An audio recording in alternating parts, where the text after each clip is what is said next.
people of the internet. Saka nasi tauya ku allotment. It's a quick one today. You can go kurakdzai. The lead remgodi. Anditi mukaona lead remgodi. Tikarisiya rine vanish. But intention yange iri kuti riite black. Saka iri rakasara rachita kunge piano. But intention yange iri kuti riite black. Saka zvatakaita manje tatenga colored varnish. Saka iyi ndiye black iyi. Saka ndiye interior ne exterior iri weather resistant. Iyi paint ne primer. Saka ndiye nichango spraya pese ipapapa. Just kungoti zvingochinja zvingosiyana. I've never used this one before, but inside ndatanga zvekupenda. Rekatimboita ka quick tour kanorakidza kuti ninge yedu iri sei. Maplants edu ari kuita sei. Because muno muchada kudiridzwa futi. Saka this is our tsunga. Nti muri kuona. That's a different thing. It's kunyatsooneka difference yacho manje. Saka iyo walking stick handiti. Iyo yekutanga iyi itsunga iyi. Handiti. Iyi rep iyi. Then irurugare uru. Saka zviri kutooneka ma difference acho. Kuti iyo walking stick, tsunga, rep, nerugare. Then ichi chibage ichi. Handimugona zvachikaita. Chiri kushamura negap. Uyu mubora uyu wepaZimbabwe. Mubora.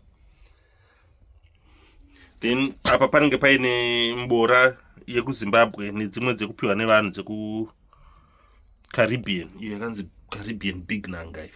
Tichadzidyara separately. Then chibage chakasiyana futi. Chakasiyana. Manje tinoita kutotransfer takuchiisa mumunda. Then pane zvimwe zvisina kubuda. Like cucumber yana kubuda. Kana kuti ndo akapedzisira kuiswa. I'm not sure. Macucumber haana kubuda. Panenge pakanzi mam apa tinenge takapiwa mubora kubva kuZimbabwe namoms. Saka ndo zvimwe zvinenge zviri mune zvimwe zvakanzi mam. Tinechida kuziva difference yembeu dzacho. Saka munomuda kudiridzwa iyi kovholo yedu haina kunyatsobuda the first time. Machili akabuda. Aya madomasi aya. Nice, beautiful, juicy red tomatoes. Tikapiwa na Dave futi wepanapa. Then iyi kovholo haina kunyatsobuda. Aya mapeppers, pointed peppers. Aya madomasi aya. Big kidney shaped tomatoes. Aya matomatoes ekwaDave. ZvekwaDave izvi ane mabreed ezvinhu zvakanaka because agarisa panapa ende zvinhu zvake zvaanoita zvinonyatsoita. Saka ndo quick update nemunomu. Otherwise, zvinhu zvedu is coming up nicely. Just a few weeks ago, tanga tisina anything munomu. If you remember pa allotment 1, tanga tisati tatomboisa even compost pamusoro pechi. Maya musina chinhu mumuomba, muchine zvimbambaira zvakaomarara. But now you can see the difference. Then pane kwatikadyara kuya. I'll show you quickly. Mvura yedu last time takatopa up mvura. Takakanganwa pump ichirana to an extent yekuti yakato overflow for some time. Up patikazoisa can iyi. Tikaisa can iyi because yanga ichi overflow ane apa ndimugona kuti yakazara sei. Because patakaitanga kuiwedzera ndo iya yatinogara nchiti communal water ndiye munhu wese mvura iyi. Saka vanhu vanga vari kutora strike but kwakazonaya which is good.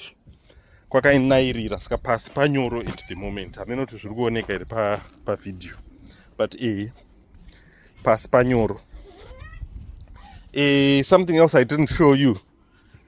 A few days ago ndakauya kunoku takarima. Saka takauya takangorima everywhere. Kwanga kwati naye pasi pamba pakati nyorovei mbijana. Saka apa takaparima futi apa. Saka apa intention ndo paya pandiri kufunga kuisa mazurugare apa. Takaparima then minda yedu yekumberi uko takairima futi. I'll probably show you in the next couple of minutes. But ndisati ndaenda ikoko munomu ndo matakaisa rugare. matungwa edu erugare. Haasati akunyatsooneka but akawanda akatonyatsobata. Pasi pacho panyoro, which is good. Handiti muri kuona? Akawanda acho akatonyatsobata. But soon manje anenge anyatsomuka. Majority yacho yakatonyatsobata kana muri kumaona. Pachatanga kuita mashizha soon, which is probably in the next week or so. Then muchatanga kunyatsoona kuti akabata sei. Pane zvoda kudya hazvo but zvemunomu zviri easy kudhila nazvo. Because once wakangospraya munomu then, which I probably should do. Kona. Pane zviri kuzongodyawo tukumaningi twotwo. But kudyiwa kwezvinhu kunoratidza kuti pane activity yakawanda organic, whether tunodya kana kuti tunosapota musoil. But yes, this is coming up nicely. Saka hatidi kuzoovertakwa neany sora. At the moment pakanyatsoitapo. Tusora tuchingotanga kungobuda takutosakura, but tichatanga tambomuti spray imbija. Spray kwacho hakunetse. I'll show you nekufamba kwenguva kuti tunospraya sei. Just a few seconds. Then munhu unenge watopedza kuspray. Yeah, so for now let me go and show you kumwe kwacho kwatikarima. Up. Ndo pamwe pacho patikarima apa. Kwese tikakurima. It didn't take a long time because panga pamborimwa. Zvekutoti nhasi unotogona kutongodyara. Kona apa pakarimwa apa. Tikarima kwakanyorova, so it turned out not to be difficult like the first time patikaparima pakaoma. Saka pakanyatsoita, pakaita. Saka manje chibage tenta kutotransfer kunza kunoko. Manje. But otherwise, minda ya ready. It's only that one polytunnel yasara. Ida kusotwa, but it won't take a long time. It's two polytunnel ane matungwa. Saka ideally ndikagona kudyara apa first and ndikaisa rugare up. Then after that ndienda kugona kumurima mapolytunnel macho. Saka panapa pamwe pacho yarugare nemadomasi. Last year pampa nemadomasi nemabutternut nemubora. Saka this year ndoda kupaisa rugare then madomasi oenda kuside kana kuti changoona kuti matungu acho akawandisa sei. Handitoda kuita get rid of any matungu.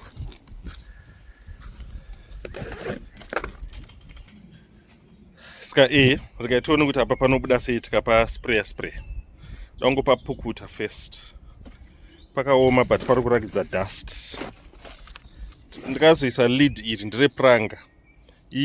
MDF saka inoabsorba mvura. Saka ndikaisa vanish yebrown iyi because ndoenda ndinayo.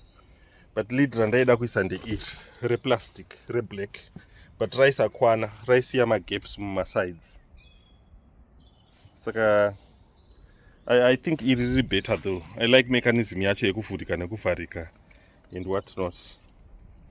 It's better, it's way easier than kufugidza nemaningai. I still have to get rid of some of this stuff. So I'm going for the bina tomorrow. Then there's our water. There's our water. A pump ndayanas. But depending kuti chichi mwechanchada kudiridza pamwe nchangodiridza necan. Because sometimes can ingori quicker than setting up pump kana uchida ngodiridza pano one. Saka let me ntsvage chijira. Ndi clean up pamusoro apa. Ndakapa wiper ndo pa a few minutes. Panenge panyatsooma. Jira racho rakati nyorove imbijana. The next thing ndienda kuto spray. Let me wipe this piano. Ndandisi fast kuti ndeche brown, but pandapinda mushop ndikaona iyo ndangoti at least yakata black inobva yangoita color yemugodi.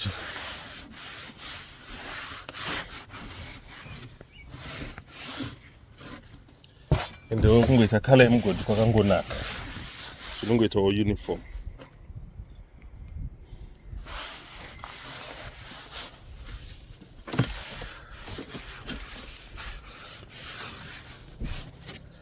Right, takatimboisheka sheka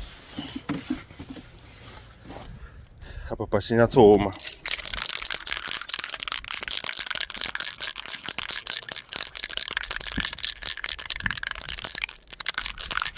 I think sometimes vanoti about 30 seconds to a minute uchiisheka. Yose kako kakaiswa mukati apa kamuri kunzodakirira.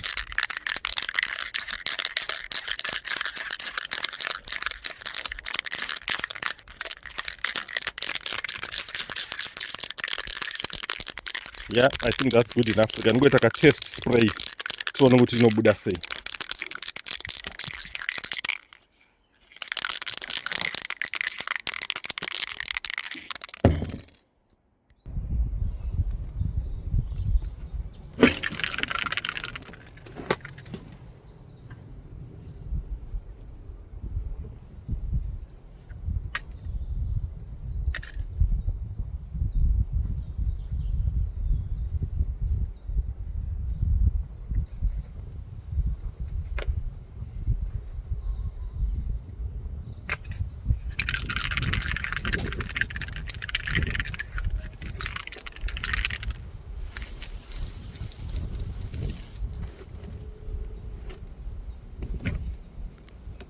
Yeah, pari kubuda mushi. But normally nekuspraya kungoti kune kamhepo panobuda mushi. Panenge pachida kuitwa a very light spray, then ozoita imwe spray pamusoro.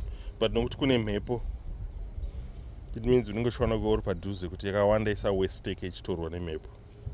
Then kana uri padhuze normally inobva yatobudawo yakatowanda kudai. Anyway, I'll continue. Maybe ndofanira kutsvaga chinhu chekuvharidzira mhepo from another side. Kana kungopa a few minutes kuti tione kuti mhepo yacho inoita die down here. Ikaregera, then it's just a matter of continuing.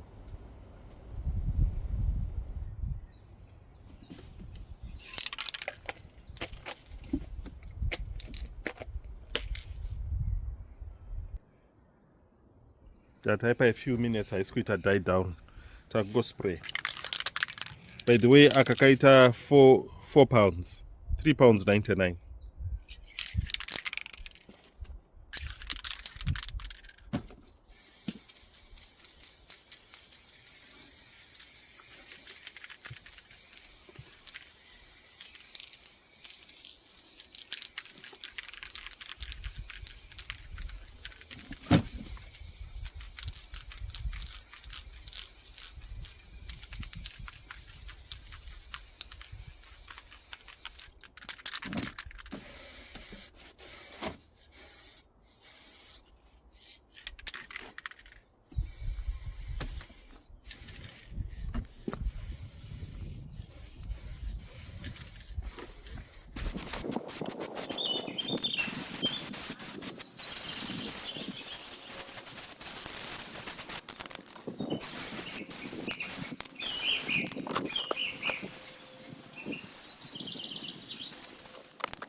Tomboipa a few minutes yekuti itiomei, then ndoisa imwe yekupedzisira pamusoro. Otherwise I'm liking this black.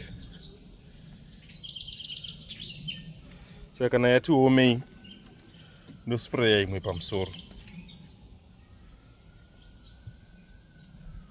Mese masaririra umo muchafanira kupedzisira muri black. And I think irimo probably a third left. Hopefully inokwana. I'm sure inokwana. This is just cosmetic really, because chinhu chanje chakatongopendwaona kudhara. Tikanichaita rimwe lap muma edge, because ndofunga kuti muri more important, because muri a bit more porous than pamusoro, even though ndakaisa ringi yacho iyoyi. but ndo zvinenge zvakaita MDF. Sikanishaisa imwe edge just, otherwise it's not bad. Nti muri kuona pane muchiri kuoneka brown umu, saka ndo mandiri kufanira kupedzisa imomo. Kana yangoti omei then ndoisa the final kusvika yapera mugaba macho. Patakatenga rotaveta yakauya nemetal stand yakaiprotecta, saka that metal stand iri kuita ngura haina basa, inogona kuraswa but inanzoda kuirasa. Saka ndambospraya kamwe kasample apa, mukuona kuti yabva yadzoka back to life. Ideally ndanga ndichida kuzoisa net, then inenge ichigana kungokava paunenge wadyara, kana kuti a few plants dzausiri kuda kuti dziaffectwe, unenge wakungovhara neichochi chiine net. Saka I think I'm going to keep it. Dai ndaichengeta shiri kana tsuro, this would have been very ideal kuisa tsuro imomo, because chibox chemetal chakanyatsoweldwa mushe, chakangoya chichiitira kuti box rerotaveta risapwanyike. But because we left it outside for some time, chakanaiwa, that's why chaita so. Then muriwo uyu, I think it's 2-3 weeks later now, 2 I think, uchingoripo. Handiti taiverengera kuti tichaubvisa. Kwanga kuri kungobvisa nekuisa mucompost, but muri kuona even nyuchi dziri kutonakirwa nemaruva acho. But then muri kuona kuti uri kudyiwa sei, uri kudyiwa zvekutodaro. Saka at least hazvina kuenda kuwaste. Anyway, even dai wanga uri mucompost ungadai uri kudyiwa nezvinenge zvichingodyiwa, but at least uri kungodyiwa uri ipapo. Muriwo utori nemazishizha mahombe akanaka, but wachembera. Muri kuona mashizha acho achembera ane kauyellow, but pane atori green. Pane mashizha atori green zvokudaro. Saka tichaubvisa when we need to use the bed, then panenge paine a bit of agency yekubvisa. Otherwise izvozvi havisi agent kuti tiubvise. Then manyowa,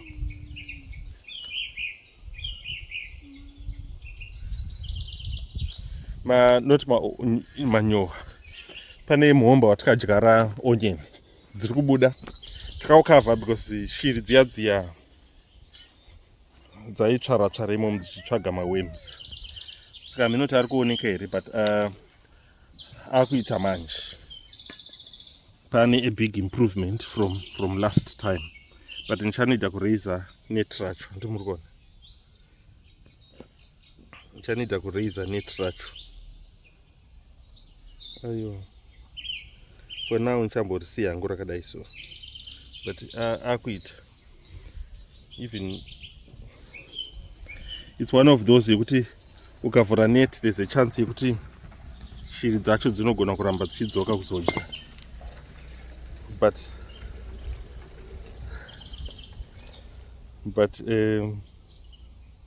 vakarivhara zvinenge zvinotobatsira definitely. Then next ndo matichadyara something, but for now zvacho hazvisati zvaita, ndo zvichirimo mugreenhouse. Uri kudyiwa. Pane chiri kuita pati, hapana kaculprit kandingawane here ipapa.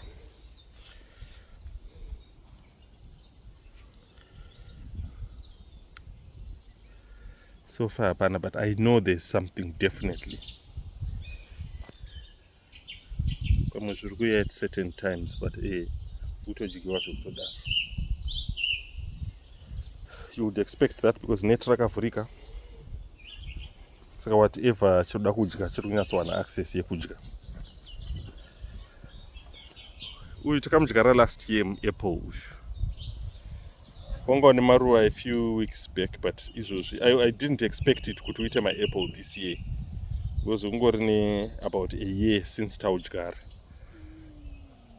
But I need to research nyaya yekupruna maapple trees kuti inoitwa sei, because zvawakanga wakangoita pawakauya ndo zvauchiri wakaita. So I need to research on that. Alright, time yekunopedzisa second quarter. I think kwati womei manje.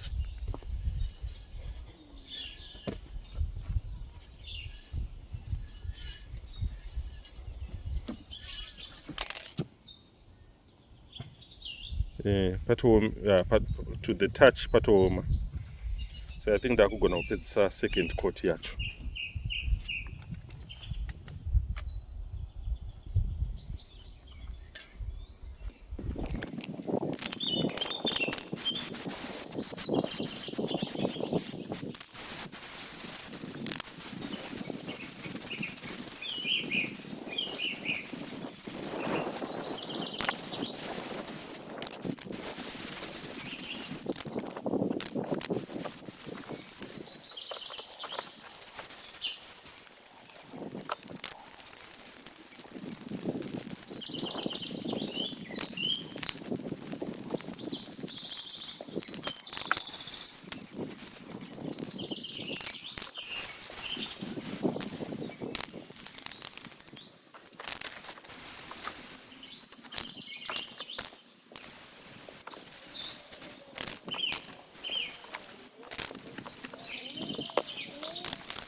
All done. All done. Kwasara kuti zvingooma chete.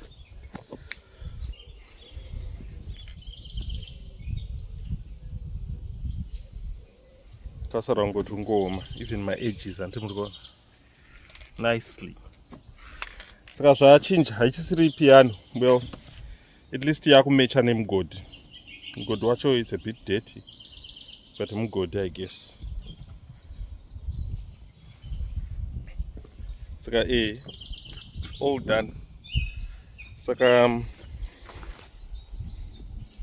that's it for today, guys. Thanks for watching. Mugodhi wedu tichipenda neka little update. Next big thing is tikufana kudyara nekugadzira polytunnel iyi. Kaka kawanda tikotaura nyaya yekugadzira polytunnel iyi. I guess we just have to do it now. Then tobva tangoziva kuti inosoteka very fast. Munenge makuda kudyiwa futi imomo. But kumsota manje. Okay, thanks for watching, guys. Tozoonana pa next video. Thank you. Wasina kusubscribe, subscribe. Mo comment, mo share. Thank you. Bye.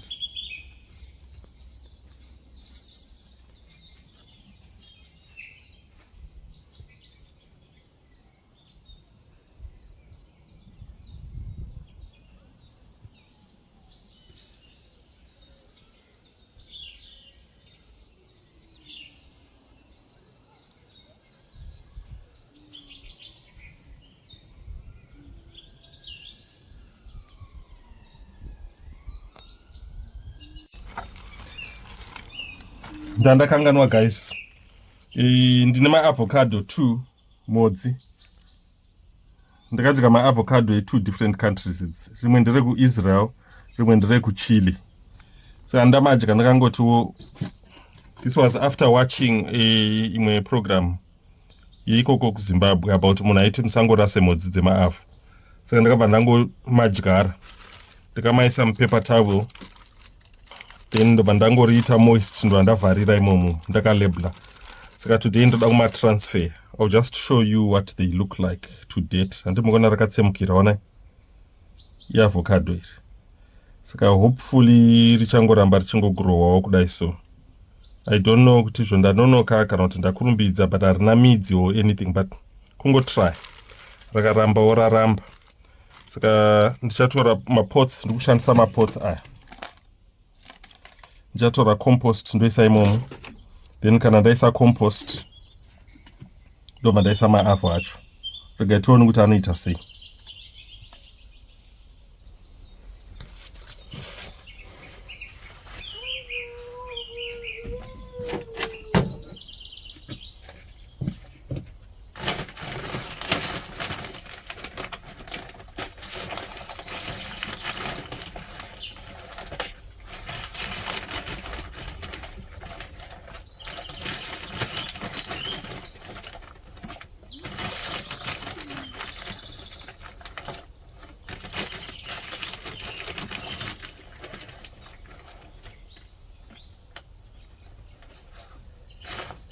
Right, ndaisa compost yangu ndotora iri, I think rinongogadzikwa pakati ipapapa, then ndorifugidza futi I think rinoiswa rakadai so, then ndoisa tumwe tucompost pamusoro. Handizivi kuti ndizvo here, but zvakafita kuve zviri izvo. Then ndongoisawo tumwe tucompost pamusoro, ndongotuspread. Ndichaita the same to the other one. Iri rega ndiri label risati rasangana neiro. Iri ndo rekuchili iri. Rega ndiri label. Minoti nice.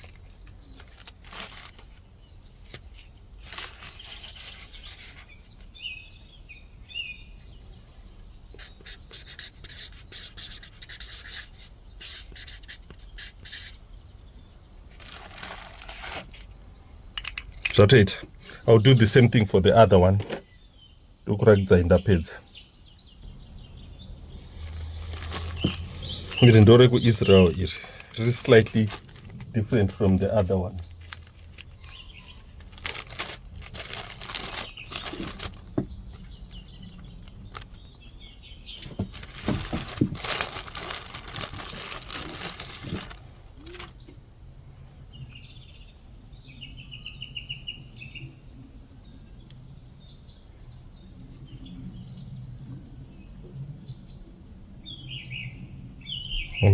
Mukati macho makaita kunge mune kanhu kakati orerei, handizivi kuti ndiko here, but pane kamwe kari kuita kunge kari kushuta, minoti muri kukaona herako, saka tongoridyarawo still.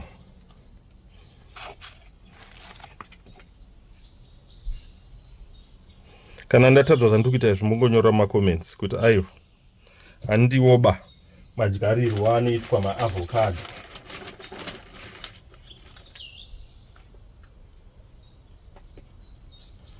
Iyi compost iyi itongori moist nakudhara, saka kana ndichidiridza ndichatongoiridza mbijana because munochipisei.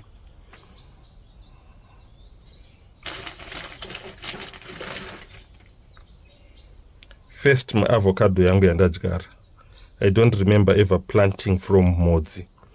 Ndakadyara imwe yandanga ndatengawo paside peroad. Saka ndibva ndangonyorawo futi kuti tisazokanganwe kuti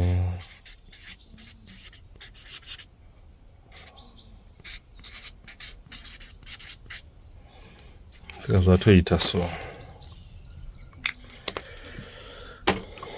Right, tane maavho edu reIsrael nerechili, then tomasiya munomu. Rega ndingomaisa tumvura mbijana kungoti angoitawo angosanganawo necompost iyoyi zviri nice and moist.